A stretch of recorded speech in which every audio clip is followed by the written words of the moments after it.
Subscribe today to the Texarkana Gazette and you'll get an Apple iPad to use at no charge, plus a Sunday paper delivered to your home.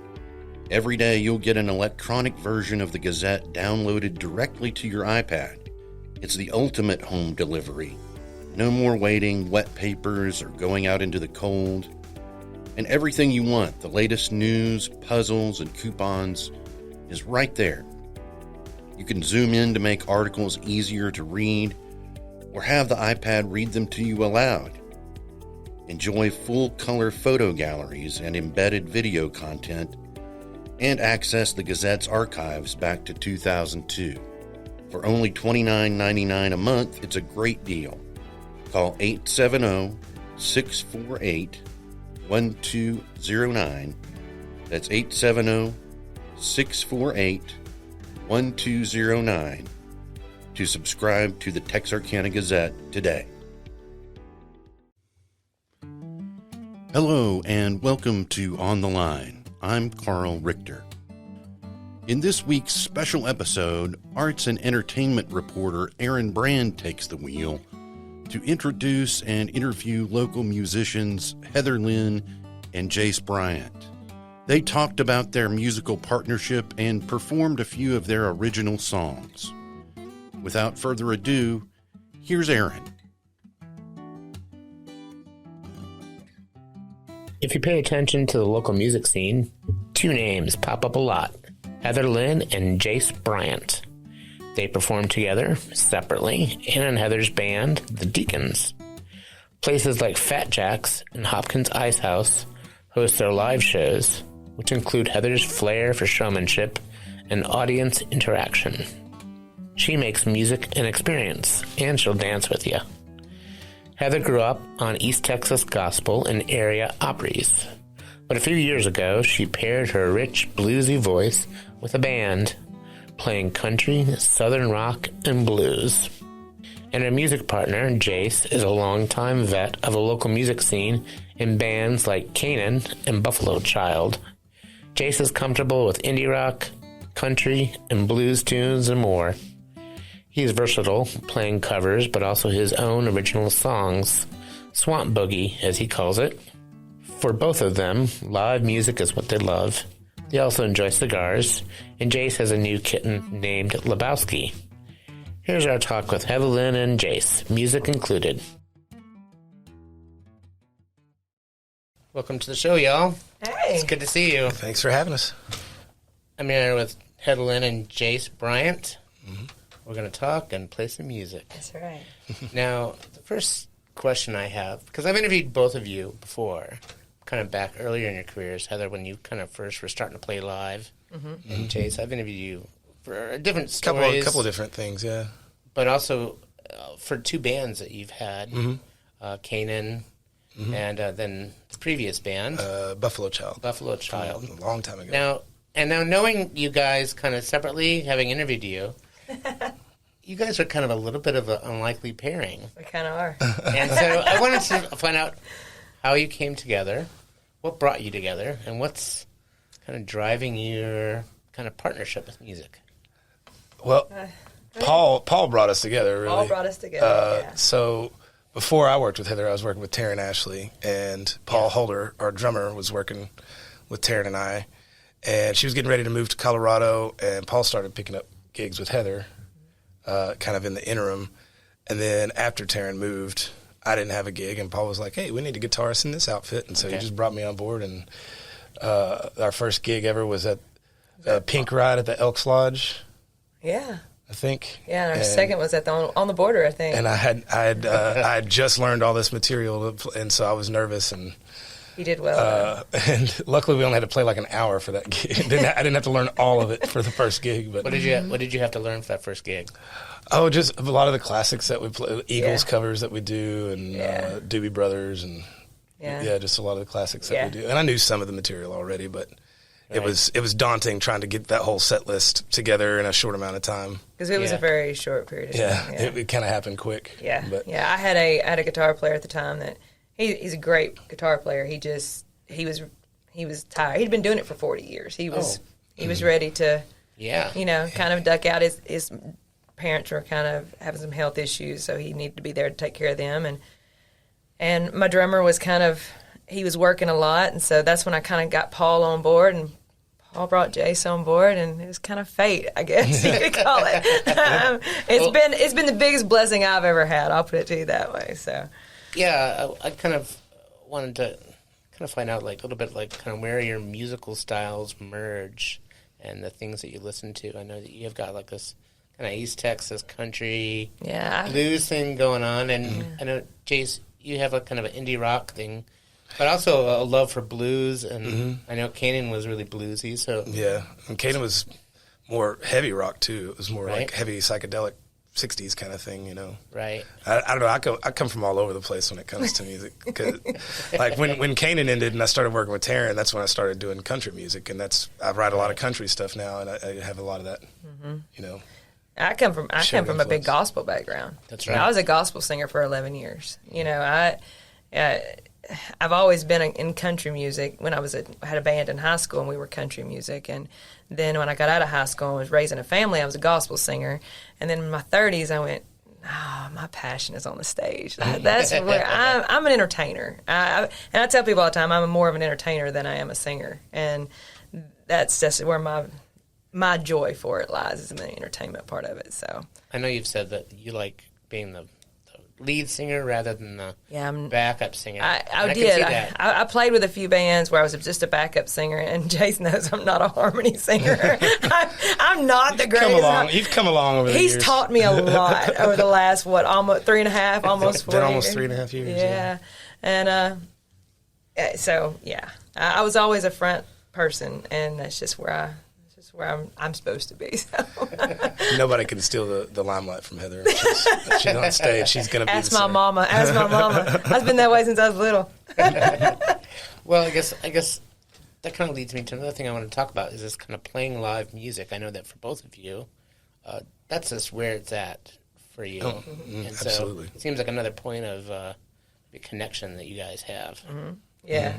Well, it's church for me, like I've had discussions with a lot of different musician friends over the years, and they talk more about like the purity of playing their own music and the personal place they get to when they perform live, and I kind of relate to that, and I can get to those same. But the thing that takes me there is not just about what I'm doing musically, but it's about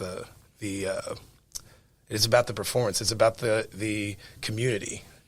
And seeing, it's more about seeing people dance and sing along and forget their troubles for a little while. Yeah, what do you like to bring to that community? What do you hope that someone gets from? Well, just that spiritual experience of, having a drink or having dinner with friends and family while they listen to good music, and then having a dance and singing along to their favorite songs, or just that ability for them to just kind of escape for a minute. I think that's what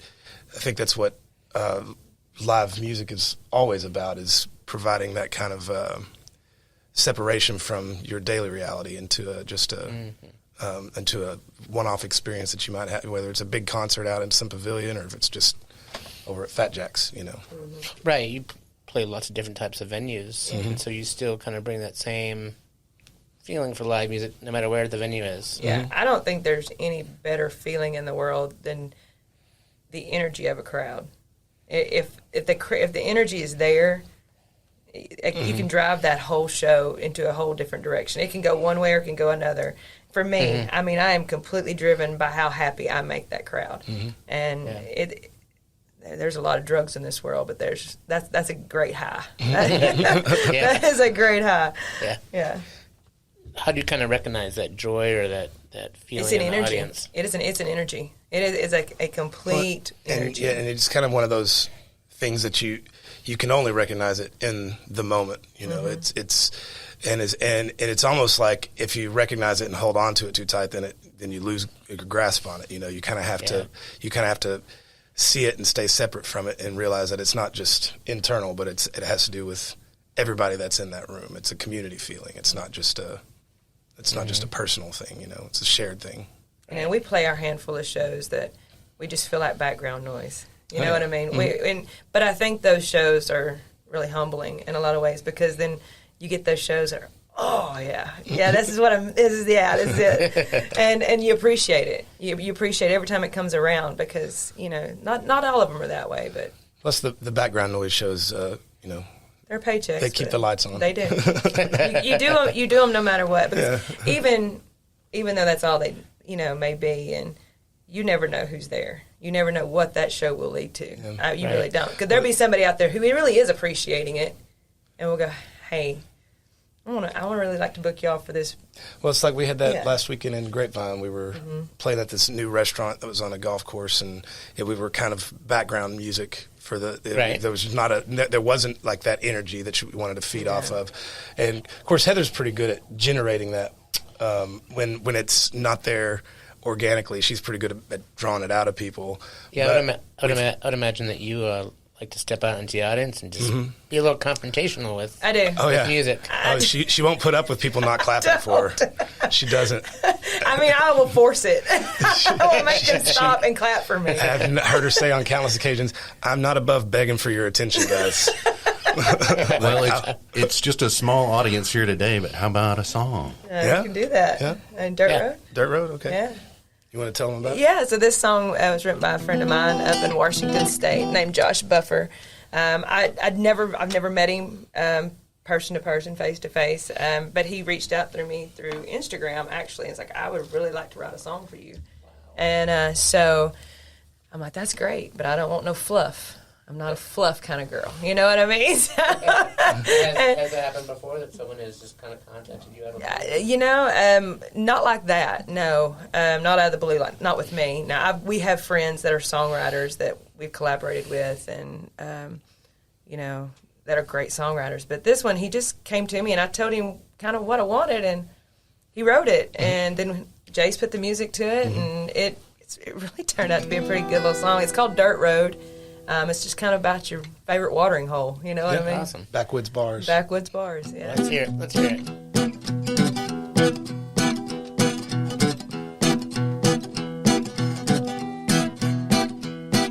Swinging doors keep swinging, whiskey ain't watered down. There's a live band on the stage, shaking wild all around. Beer balls, peanut shells, broken on the floor. And that waitress 7 kills, she gets tipped a little more. 2 miles down the road, that left at the creek. Watch out for the cattle, y'all, and an old dogwood tree. You know it when you make it, it'd be hell of a night. So get your good time ready and come join us inside. Boston's roll shaky, parking lot made of dirt. Car sharing for a good time on Sundays after church. Fried gizzards on the menu, one flat beer on tap, and there's potluck every Wednesday night and a cornhole match out back. 2 miles down the road and left at the creek. Watch out for the cattle, y'all, and an old dogwood tree. You know it when you make it, it'll be a hell of a night. So get your good time ready and come join us inside.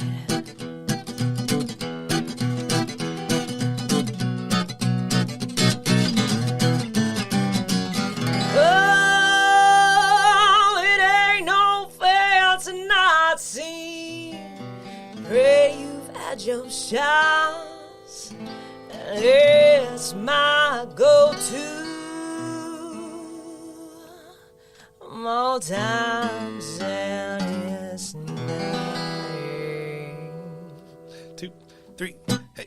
2 miles down the road and left at the creek. Watch out for the cattle, y'all, and old dogwood tree. You know it when you make it, it'll be a hell of a night. So get your good time ready and come join us inside. So get your good time ready and come join us inside.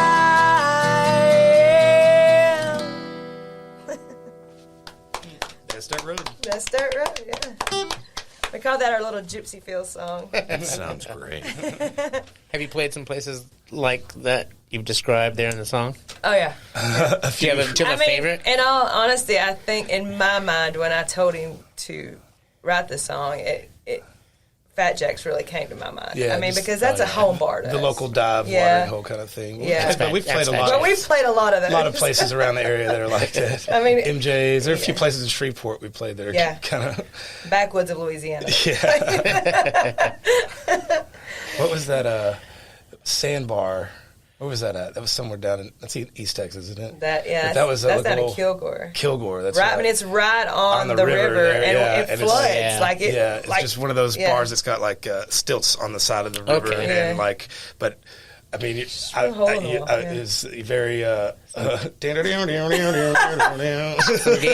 think it's open anymore after actually back. Yeah. Gators might be in the audience. Yeah, right. Yeah, it's okay. No, I mean, it's.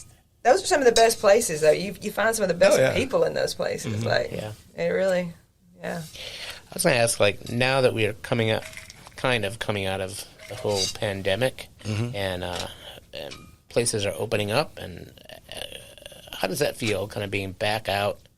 I know that you guys did some stuff during the pandemic last year, kind of with playing live for people, but online. Yeah, we did a couple of live streams, and then. But I think we also did way more fortunate than so many musicians out there. Well, you and I, the other guys, not as much, right? Because it was hard to find opportunities for a full band. Because the money's just not there. But we were able to do a lot of private things and stuff. And a lot of small stuff, acoustic stuff. Just to keep us working through small things. Keep our faces and keep out. We just didn't want to.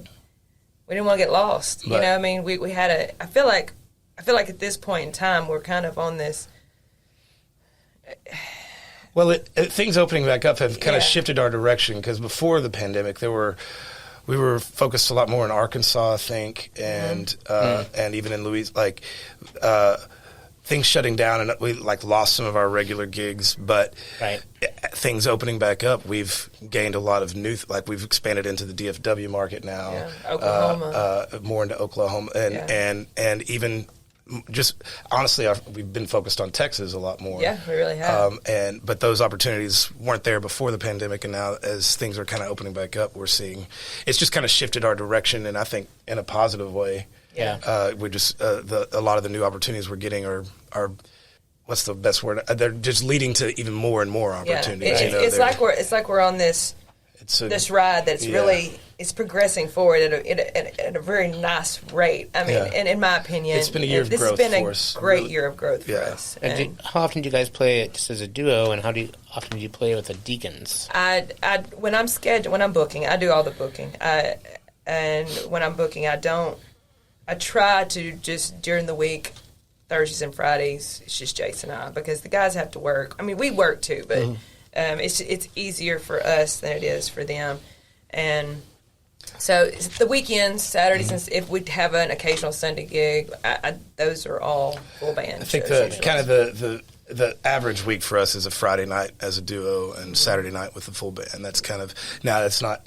I mean, last week we had a Thursday night with a full band, and then Friday night acoustic, and Saturday night. The week before that was a Wednesday night with a full band. Yeah, so I mean, when you get calls to open for bigger names, you go. Heather's been getting some phone calls. So what are some of the big names you've opened for? And this year, we've opened for a lot of the Texas country acts. Josh Ward and Wade Bowen and Randy Rogers three times, and Jason. And he's really busy. Yeah, I mean, we get a call for a lot of the Texas country, and that was we had Stoney LaRue. We had Stoney LaRue a few weeks ago. Neil McCoy, we've opened for him a couple of times. Great guy. Come October, we back to back same weekend. Because they got rescheduled. Yeah, we'll have the Kentucky Headhunters on a Friday night and the Bellamy Brothers on a Saturday night. So that's we don't really get to mingle with them a lot of times, but it looks good on your resume. Well, the way it happens is we go and play these clubs, and if we win over the owners, the sound guys, the crew, the people that the staff, that's really the people you want to win over when you are playing these new places. And so, but that's what leads to those opportunities is when you impress the sound guy or the guy that does the booking or whatever.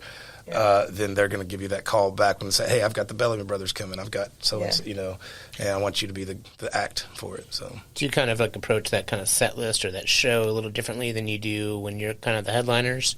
Or... Yeah, well, generally we do like 3 and 4 hour shows where we're playing covers all night and we throw in our original material, kind of spread it out throughout the whole night. Mm-hmm. Whereas when we're opening for somebody, generally we're going to only get about a 45-minute to an hour time slot, and so it's more focused on our original material, and then fill it in with covers. Because that's the whole goal really, is getting our own material out there. So yeah, and you want to be the hype band because that's what you're hired to be. Yeah. So you play those covers that really get them hyped up, and then you throw, because I feel like our original, and I've had it told to me, that our originals really fit well into the covers that we do. It's the same style of you got a little bit of rock, a little bit of country. It's just that southern rock feel, Mm-hmm. And so we just try to tie it all in there, be that hype band that we're hired to be, and make people love us. Well, tell me a little bit about your songwriting. I know that Jase, you and I have talked about songwriting quite a bit before. But tell me, you guys working together, how do you approach your songs, and what? Well, he's definitely the songwriter. What drives the lyrics? Well, that kind of just depends on the moment, really. There's going to be a lot of different things that drive lyrics, and sometimes, usually when I write a song, it starts with some kind of lyrical theme. But I actually wrote a new one a couple of weeks ago that started with a guitar work that I was just noodling around on, and I found like a little melody, and then words just kind of came out after the fact. And so, but as far as like we've worked in writing together, and we don't get to do that as much as now as we did. To. Yeah, we need to get back into the practice of it. But it generally, like, that process starts with Heather having, she might have a hook or, just a couple of lines or something. And then I'll take that and I just kind of start searching for a melody. I start searching for a chord progression, and then I help her flesh out words and just build it a step at a time. So it's a true collaborative process. And But you might be the main lyricist, it sounds like. Yeah. Oh, yeah. Absolutely. Well, I think that I think one of my gifts is that I'm able to take what others have done and then like refine it. So it might not be, it might not just necessarily be all my words, but it might be like, oh, those are good words. But if you take out those two words, it'll slap. I've heard that so many It'll times. slap a little harder right here. Yeah. You're like an editor. A little bit. Yeah. Well, I'll hear a melody in my head, and I'll write a song, and I'll send it to him, and I get him to actually sit down, and we'll hash it out, and he's like, okay, I know that. Listen, do it this here, and that's what I need him for. Because he is much more the writer. I've never been a writer. It doesn't come naturally to me. I've written, 6 or 7 songs that we do, but it's not a natural thing for me. It doesn't just flow out of me like it does some people. And I really have to work at it, but he's really tolerant of me. Well, for me, I've grown into. I'm writing a wave of songwriting right now. I've been writing a lot, but I've also, I've written some with Heather, but I've also discovered I'm getting better at collaborating with multiple people, and I found a couple of other guys that are local or regional that I've been collaborating with, and we'll just kind of pass ideas back and forth. And I was never really good at that.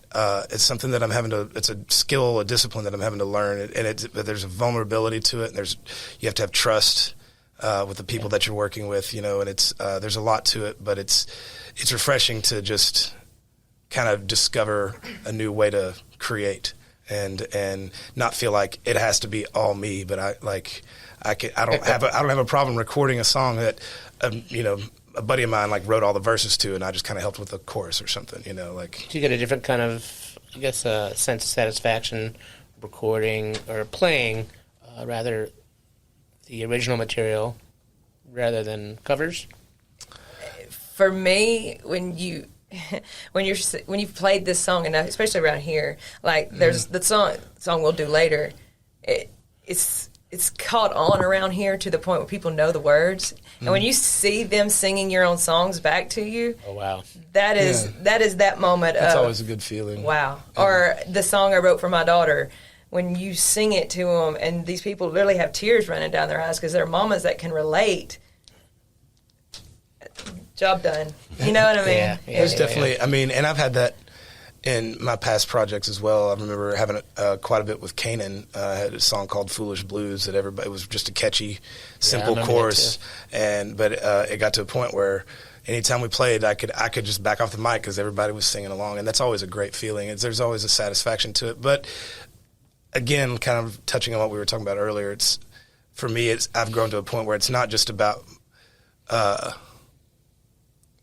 It's more about the satisfaction that everybody as a whole experiences in that moment. That's more important than if it's my song or if it's somebody else's. It doesn't matter, you know. So you want to play us another? Yeah. Sure. Speaking of songs that you've written. Yeah. So I'm going to let you tell this story because I go on and on about this story. you went a long time. My part of this story is very humorous. Like, I can make you laugh, but you know. So we're gonna laugh. a couple of years ago, Heather and I entered in a songwriting competition, and this is down in Vidor, Texas, which is just outside of Beaumont. It's a weird little town, kind of a Twilight Zone-ish kind of feel when you go into this town. But we were in a songwriting contest. It was a really cool little bar, restaurant there that we performed at. We drove down there for this competition. It was about a 4.5-hour drive. Played one song, sat around and waited while everybody else played a song, and then found out at the end of the night that we won. Drove all the way home at the end of that night. The reward for winning this competition was to get to go back a month later and open for Tracy Byrd and Dean Dillon, which Tracy Byrd, I believe, is Tracy Byrd is from Vidor. From Vidor, Texas. And we apologize, Tracy. I bet Tracy listens to this. I'm sure. If you do, Tracy, we apologize for calling your town weird. Anyway, it was like in a little convention center or community center kind of setting. Yeah, a little venue. We go back down there. We didn't get paid for this. We drove 4.5 hours back. We played 3 songs, 15-minute set basically. Actually, one of the guys that did not win the songwriting competition still got to open up as well. He got a 15-minute time slot too for some reason. Even though, wow. But it was a very strange experience. It was really great to see Dean Dillon perform. If people aren't aware of Dean Dillon, he's actually the main songwriter for George Strait. Most of George Strait's hits were written by Dean Dillon. And he's less a performer and more the songwriter. He's also the guy that wrote Tennessee Whiskey, which is one of the most famous songs in the past several years. Great resume. And he offered it to George Strait, and George Strait passed on it, so George Jones picked it up, and then, of course, Chris Stapleton made it. But to hear him do Marina Del Rey, and he's a storyteller. Yeah, it's just so that was really the great reward from this experience. But Heather's kind of scary to ride in a car with, and we had you just keep your head down. We had been on the road already most of that day, and we were driving back. It was late, very, very late in the morning, and so I was like, and I was feeling very inspired after watching Dean Dillon perform. So I was like, we need to write. I'm going to write a song, and I'm going to keep you awake while I'm writing this song. And anyway, this is what we came up with. It's called "Make a Fool," and it's just. It's kind of a song about the absurdity of life and not taking it too seriously. So, cool.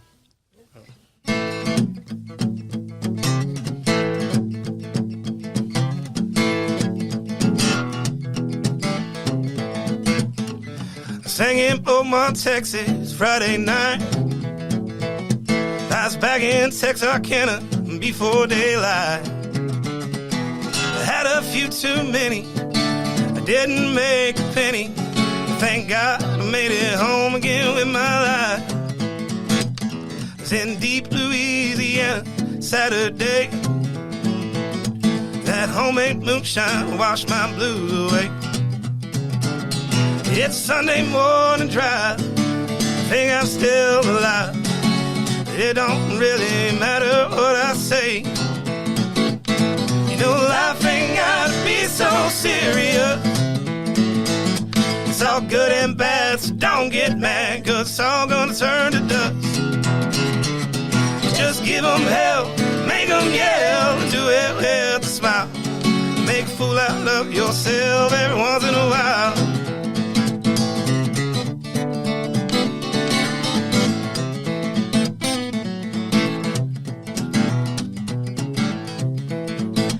Sunday night at the parlor playing ball. I told myself that I wouldn't drink at all. But the barman mixed the gin, and it's just now kicking in. And Monday blues, they're giving me a call. You know life ain't gotta be so serious. It's all good and bad, so don't get mad, 'cause it's all gonna turn to dust. Just give them hell, make them yell, do it with a smile. Make a fool out of yourself every once in a while. Hey, hey. Make a fool out of yourself every once in a while. I think that picked up all right. Don't take it too seriously. Yeah. Yeah. You know, that actually leads me to like another question I wanted to ask you. Mm-hmm. Tell me about each other's quirks. Now you want him to talk forever. Imagine being on the road together. It sounds like you guys get to know each other pretty well. Yeah. You know, I think you hit on it earlier that we're very different. We're very different people. We come from, you know, we just are. We're very different. But for some reason, it works. It's like opposites attract kind of a thing, and he's like a brother to me. Yeah. I mean, it's a family thing now at this point. Yeah. And we don't travel as much together as we were probably last year. No, now but we got the I fifth Beatle involved now. So. Yeah, yeah. Heather's got her a man that takes her. Oh, okay.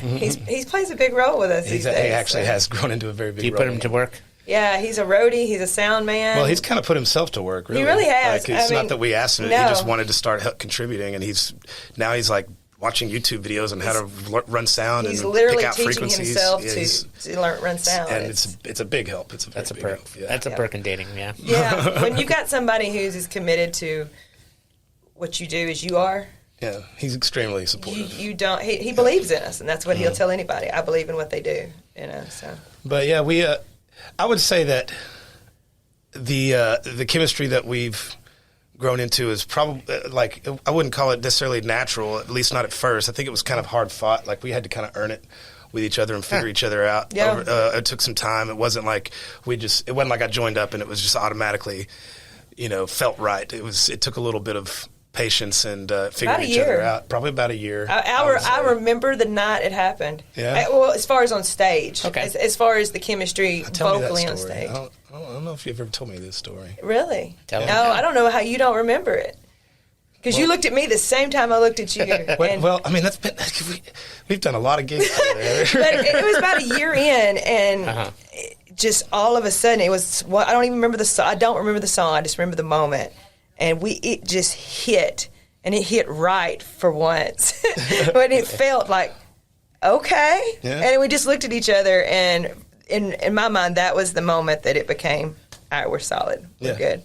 This is. What? That took a while then. It really did. Well, like I said, it was hard fought. I think. It took us. We had to earn it. Yeah. So. But I mean, I don't think we would still be here for no reason. I think it was all meant to be. I think we had to earn it to get to where we are. So. Did you have to kind of learn how to deal with each other's quirks and? I don't know. We're all pretty laid back. We're all pretty easy. Like there's no drama. There's no. That's one of the best parts about this band, and it's the same with the other guys too. With Paul and Brady, it's and Paul even told me at one point, it's been a while back, but he was like, "This is my, Paul's played in bands all over the world, and he said, I think this is my favorite band I've ever been a part of." And I was like, "Really?" It's like, "You've traveled to Europe, you've traveled all over the country in tour buses and stuff," and he's like, "Yeah, but there's just no ego." In this band, there's no everybody's so laid back and everybody gets along and it's so easy. Everybody listens to each other. It is easy, and I think that's pretty special because that's. you can take, telling hey, all this back or and we listen to each other. It's not a oh well, I'll be the last one to tell you. You tell me what to do all day long. I'll try to fix it, I promise. That's Paul Holder. Yeah. Paul Holder. And who's the other member? Brady Stillwell, Yeah. Okay. which he's been Brady's been with me like since 4.5 years or so now. Yeah, 5 years. 5 years. 5 years now. And then Paul and I are a little over 3. Which it seems longer than that. It really does. I think we have time for one more song. You want to tell us where you guys are going to be playing anytime? So what I've got for Friday the 13th, August 13th, we are at the Rail Yard Saloon. We'll be at home all weekend. We'll be at the Rail Yard, which is also just down the block. And then that's just you and I. And then that Saturday, we've got the full band over across the street from that at Cross Ties. Okay. Their little outdoor stage there. So. Good weekend at home. And what's the best way to keep track of y'all? Facebook, Instagram, YouTube. It's TikTok. YouTube is relatively new. YouTube is relatively new. But TikTok is relatively new as far as putting the whole. I've had it personally, but I'm starting to incorporate them. They don't know it, but I am. I don't even know if they watch it, but you know. What is your SN on TikTok that people can find? On TikTok, it's Heather Lynn Music, just like it is on Instagram. Instagram is Heather Lynn Heather Lynn _music. Heather and Lynn with an I. Yeah, LINN. She gets it misspelled all the time. We'll put the links in the notes for the podcast. But as far as show dates, Facebook is the biggest. Yeah. She's pretty good Cool. about keeping little flyers posted up online and stuff. So. Do we have time for one more song? One more song? You want to tell them about? Yeah, so the last song, a song I wrote about is right before Jase came on board. And long story short, there is more to this story, but I tell people all the time, it pretty much sums up what I've done in life, just taking the long way around and doing things the hard way and getting to where you are in the end result. So this song is the one that a lot of people around here know, and I'm proud of, and it's called Long Way Around. So.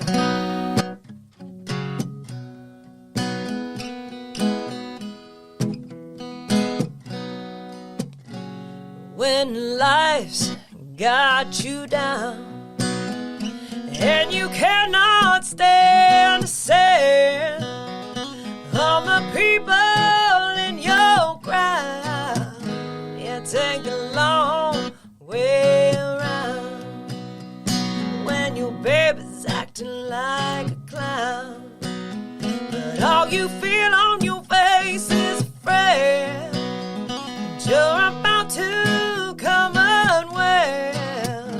You take a long way around. You take a long way around. You take a long way around when you don't want to be found. You take a long way around.